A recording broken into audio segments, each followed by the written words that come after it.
Thank you, Bob, and thank you, Mr. President. Thank you. I would like to ask about the United States economic sanctions programs. These programs have been used, as you well know, to advance our national security interests, our foreign policy objectives, but they also have economic implications. And the most recent was the program against Russia in response to their invasion of Ukraine, where for once we got the support of all our allies.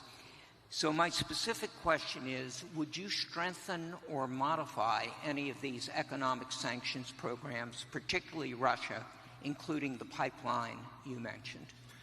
Well, it's a great question. The problem with what we have with sanctions, and I was a user of sanctions, but I put them on and take them off as quickly as possible because ultimately it kills your dollar and it kills everything the dollar represents, and we have to continue to have that be the world currency. I think it's important. I think it would be losing a war. If we lost the dollar as the world currency, I think that would be the equivalent of losing a war. That would make us a third world country, and we can't let it happen. So I use sanctions very powerfully against countries that deserve it, and then I take them off.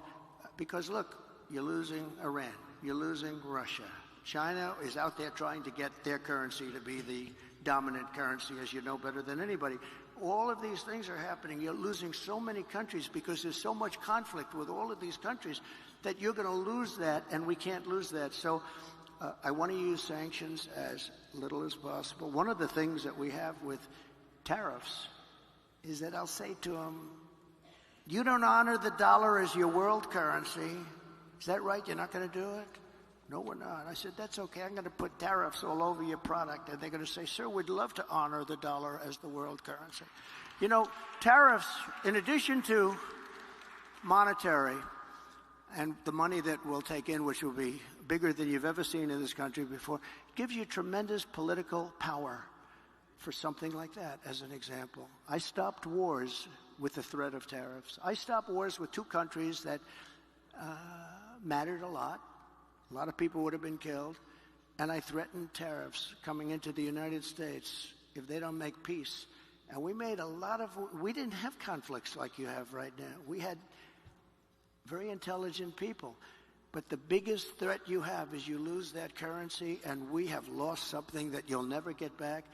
And we can keep it if we're smart, but they use it too much, and then they just forget about it. And these countries like Russia, it's going out now and doing its own thing, and you know, they're going out bragging about how they don't need us anymore, et cetera, et cetera.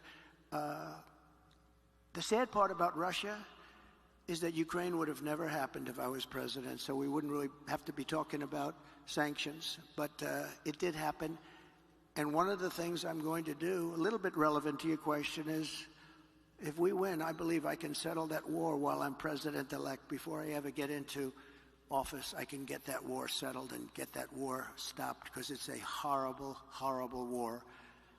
And far more people are killed in Ukraine, far more people than you're realizing.